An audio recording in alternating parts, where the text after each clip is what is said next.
What is up, guys? Welcome back to the channel. My name is Javier. This is Fast TV. So guys, we are finally back on the NSX. We're going to do some work today. So you can see we have parked here in the house garage. If I remember, because it's been a minute, we had the 4th of July weekend and we kind of extended that little vacay there. So I apologize for not putting any videos up, but I needed my family time. So we are back. We're gonna get some work done on the NSX. We might try to tackle the exhaust today. I'm not 100% sure. It is a very stormy, rainy day, but of course we do have the shop to work with. But we're just gonna kind of play by ear. There's actually something I want to share with you guys. I have a problem. I have a serious problem. So as most of my friends out there know, you know, I like my cars, like my Hondas, whatnot. But it seems like I just keep collecting them. As you see out here, my U-Pull-It, all the cars out there. But yeah, I think I have a problem because it just so happens I got another car. Yeah, there it is. I got another fucking car, guys. So yeah, I got another car. So you see, we picked up an '89 wagon. It's actually a buddy of mine. He donated to us so we can go ahead and get some work done. I've actually helped him back in the past with this project car when he first got it. Haven't really been able to work on it the last year and a half, so it's been sitting around. But now we're like, you know what? Let's start working on this thing for real. He passed it on to me. So anything that we've done last few years, or like 2 years ago, is still on here. Nothing's changed. Motor-wise, this used to be a single cam automatic dual point engine. So we picked up some goodies for it. It has a B20 high comp, has the LS cable transmission, and it already has a modified harness for EF to OBD1 conversion. So we're good there. I have plenty of OBD1 ECUs at the house that I've modified, so we're good there. I think today, because I want to go ahead and pull these wheels off, put the stockies back up, we're gonna go ahead and take the wheels off, maybe throw the axles on it so it makes the spindles nice and tight, and then we're just gonna put the car up for a little while because this is not the priority. We already know the NSX is the priority. We got to get that done.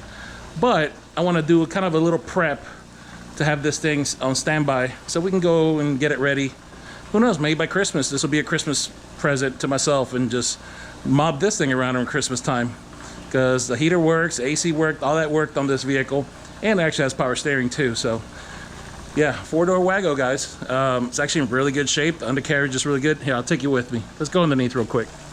But you can see B20 is already in here. Undercarriage, no rust, no beat ups. Now the gas tank looked like somebody freaking creased the hell out of that thing. But that's no biggie. I just lose about half a gallon or so on my level. Or I could try to bang it out when I do the fuel pump on it. We'll see. I don't think it's bad. Shocks definitely have to be redone. These things are bent and out of shape. The previous owner, which was decades ago, decided they wanted to slam this car down to the ground. And they did some things that it's not the proper way.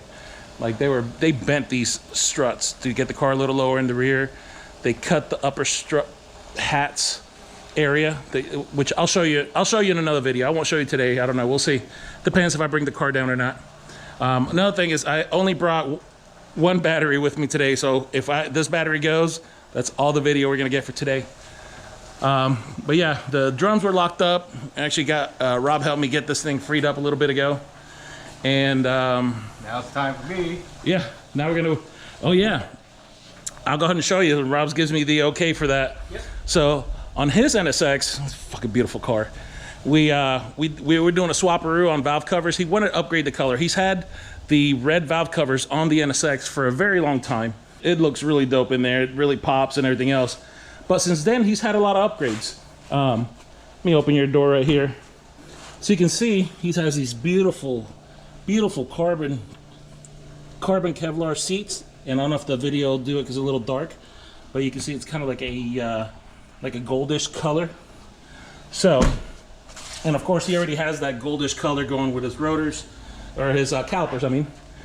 So he wants to go ahead and continue bringing some of that into the vehicle. So he got a new set of valve covers, powdered and ready to go. I'm going to show you those right now.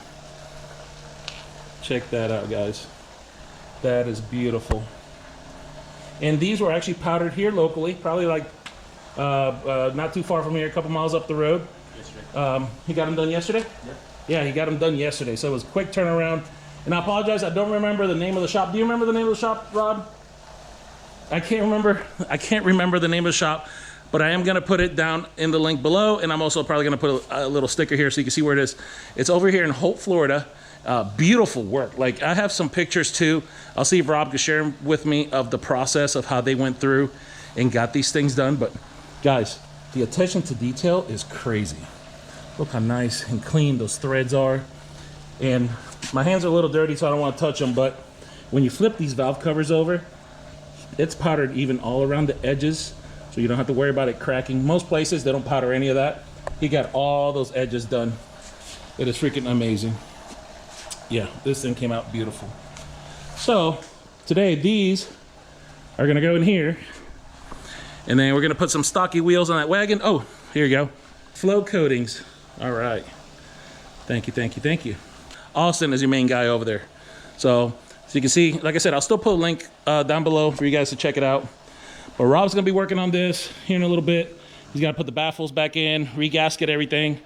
Of course, OE Honda parts, baby. Best way to go when you can. Wow, I saw like a black line, sorry. Saw a black line on my camera. But yeah, we're gonna go ahead and, I said, slap around some steelies on the Wago here. And I might go, like I said, pop the axles in real quick. I do have to put the intermediate shaft in because it is not installed yet. I gotta find the 3 specific bolts that go here for the intermediate shaft. Those guys right there. But yeah, I'm excited, but I'm also sick, guys. I got another car. I'm sorry. I can't help it. I can't help it. I have a fucking problem.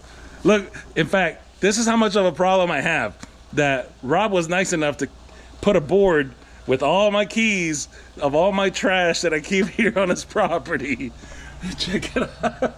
He had to make something to hang up all my stuff. So I do appreciate that. Rob takes care of me. I really appreciate that. And yeah, oh, I didn't show you guys last time. He upgraded his toolbox too. It looks pretty cool. Check this out.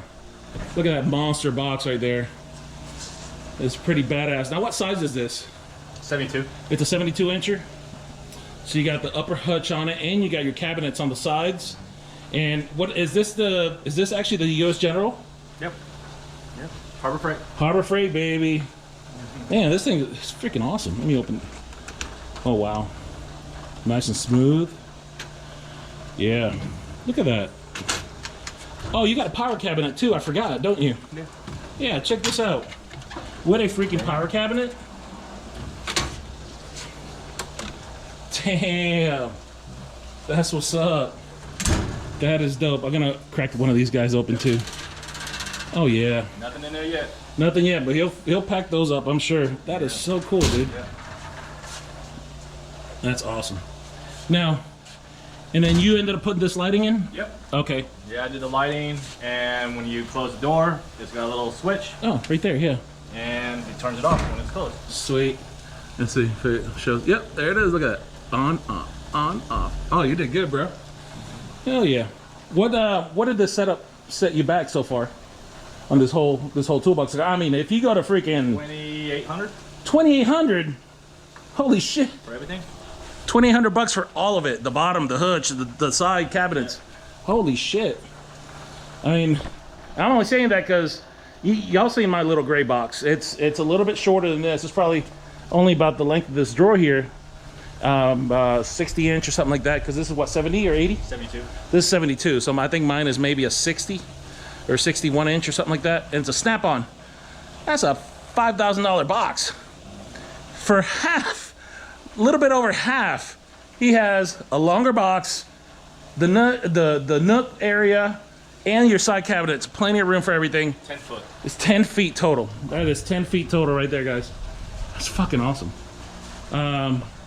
So yeah, needless to say, I think I'm gonna probably just sell my Snap-on and get a whole setup like this, because that's worth it right there, man.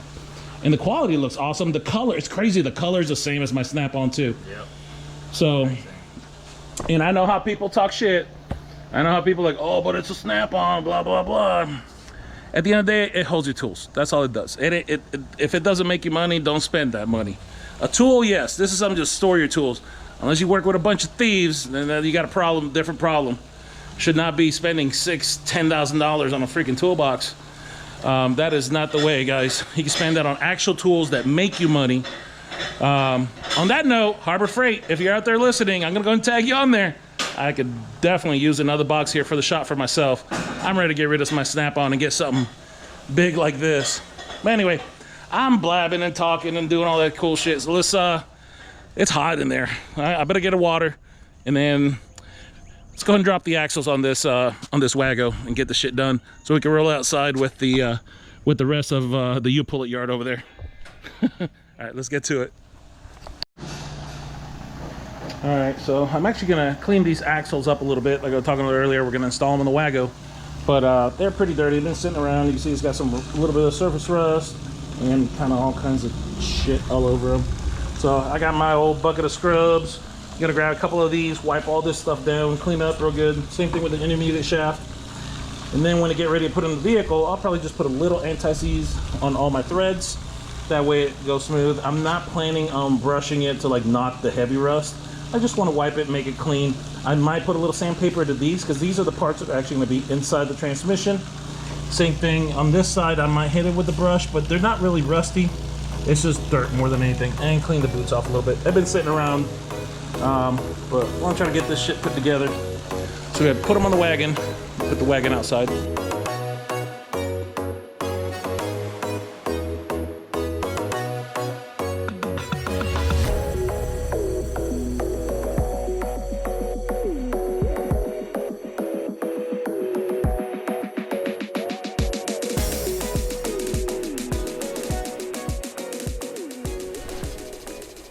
All right, we got those axles cleaned up a little bit, so you can see they're a lot nicer than what they were. All that pitted rust that was on there, got most of that off, so at least we won't have any leak issues with the axle seals or prematurely damaged axle seals. All right, so you can see we got those axles cleaned up. Well, Rob went ahead and got the wheels off for me. We're gonna go ahead and get ready to put everything together. I noticed, I was looking at my old front bar with the tension rods. It's actually somebody just put some bolts in here. This wasn't us. We didn't do this. But it's got some weird nut bolt combo holding. It's not the proper hardware that goes there. Same thing on the other side. And, you know, to put a header in here, you're going to have to cut this original brace out and notch it and all these other things. These are getting really hard to find. This one is actually in very good shape. The bushings are actually brand new. Look like somebody had replaced them at some point. So, being the hoarder slash what's it called, nostalgia guy, and I wanted to get rid of stuff that's hard to find, I think we're gonna go ahead and pull this whole brace off with the tension rods. That's gonna of course allow for clearance with the header. But I remembered I had an old traction bar kit. Now I say old, it's new, it's just been sitting around forever and never used it, that I ended up picking from Max Speeding Rods. So I got that pulled out of the toolbox, and here she is right there. And what I like about it, of course, it is a direct bolt-on, so there's no welding or cutting required. These guys right here to go at the end of the shaft, and here's the other cool part, has tow hooks. That's right, guys, we keep tow hooks because she's gonna be in out for a while. We gotta move her around. It's gonna make it a lot easier. So we have those tow hooks there. We can get rid of the OE ones that are sitting up here already cut. Half of it's cut here on this one. The other one's been out of shape. But yeah, we'll be able to pull that sucker out of there and have all the room we need to put those headers on. So we do have a set of old headers. There they are. Got a set of old headers that are gonna go on there. Just because it is gonna sit outside, I wanna make sure it gets protected, doesn't get any crap going in the cylinder head while it sits out there. Humidity, it's Florida. As you can see, I'm sweating, I'm dripping here. But yeah, I'm gonna go and get this guy pulled off, take these bolts off, put the whole deal down, put the headers, get this traction bar put on, and then we'll go ahead and put the axles in. Yeah, it's coming along fine. I'm excited, this is cool. All right, so while Rob's working on his valve covers over there, I'm actually gonna go ahead and put in this intermediate shaft. It's not very heavy, so I know I could do it myself. In fact, I got it right here. This little guy here weighs probably under 8 pounds. So just gonna reach underneath the vehicle. Let me walk around here. As you can see, there's the hole for the transmission. Intermediate shaft's gonna go right in there. And you'll have to excuse me. I'm gonna try to do it one-handed here. Not the easiest, but it can be done. All right, let's see. A little guy there. I'll just slide it right through. I'm probably giving myself a shadow with the light, so. And sometimes it should go right in. There it goes. Slid right on there. Now, see on this side here, that's where the bracket bolts up to the block. So you're supposed to have these shouldered bolts, which I did not have the original ones. I found some other shouldered bolts that fit pretty close, but the problem was the shoulder was a little too long. So to fix that, just put a couple split washers on there, or locking washers, and slap 2 of them in there and make up the difference. Then we're gonna go ahead and put those guys right up in there. And that's gonna take care of the excess distance that we had. There's one there. There's another one right here. And then the third bolt, I actually did not find one with a collar, but because I'm using those other 2 collared ones, that's gonna stabilize that intermittent shaft. Just found a regular third one here. Does not have the collar. I'll just make it nice and tight. Hopefully it doesn't move around on us. Put that little, see how much wobble there is there on that one. But once I get those other 2 on there tight, we shouldn't have any torque issues. Biggest thing is getting that little guy on there and tight. All right, as you can possibly see here, these bolts are now in, been tightened down. Got that little third one over here. Now it's a matter of getting these axles to slide, one here and one on this. Let me get this rag out of there. The other one's sorry, it's super dark. Edit that out. Goddamn, take too long. And the other one's gonna go right down that pipeline there. Oh, a little rusty. I'll spray a little bit, clean that up some, and we'll see if we can get that axle put in there. Boom! Yeah, boy, look at that. Got the axles put in. Got the other axle put in right now. And get some light in here so you can see a little bit better. Yeah, got them axles on. Intermediate shaft, other passenger side or driver side axle, and got that big ass fucking bar removed so we can get the old tension rods out. And we ended up putting the back speeding rods kit in the front, which gave a shit ton of room to be able to fit this 4-to-1 header. This is a 4-to-1 header, guys, going on this B20 motor. It's in here, so allowed for a lot of room. So I'm pretty stoked about that. Rob just finished up on the valve covers. You're gonna see a little bit of that here and there. I'll probably end up making a video by itself for that because it is a long process. But he got the valve covers done on the NSX. It looks so dope. I'll show you a picture in this one. But you definitely have to check out the other video so you can see the whole step-by-step on how he got that done. But yeah, I'm excited, guys. We got a little wagon. So I actually have a bunch of parts with this wagon too. I'll just show you some of the stuff's on the floor here. We actually have another set of axles, brand new. We have the shift linkage from Hossport to shorten it since it is a B swap. There was another header which we're not going to use. We're going to save it. Keeping that 4-to-1. It's a little bit better deal. And then we had an extra shift linkage that looked like somebody was going to try to modify. But hey, parts. I'll keep it. Stuff is good. But yeah, as soon as Rob finishes up over there, throw the wheels back in here. I'm going to put the car away. And that's going to leave us some room to start working on the NSX. All right, there's the Waggo there laying down on the ground. And again, just quick show you, she's got a B20 in there. It's got a nice mil-spec harness. We got to get plumbed in, and AC, power steering, all that good jazz. Interior is a 5 out of 10. We'll find out. It's gonna need some cleaning. Once you clean it up, I think she'll come back to life real nice. But again, not the theme, not what we're going for. NSX is what we got to work on. But I got to get it ready to go in the U-Pull yard for now. So that's where she's going to stay. But yeah, guys, adding a wagon to the channel. It's fucking crazy. I'm sick. I got a sickness. Sick man. I'm a sick puppy. I just love these stupid H cars. I don't know what to tell you. I can't help myself. Got to do it. Anyway, on that, I'm just gonna cut it short for today. I appreciate you hanging out with me. We are gonna do some more NSX work, more than likely tomorrow. It is hot. It's a lot, guys. So, but we have tomorrow. We'll get on the NSX. Try to get a little bit of that going. All right, guys. I appreciate you watching. We'll catch you on the next one.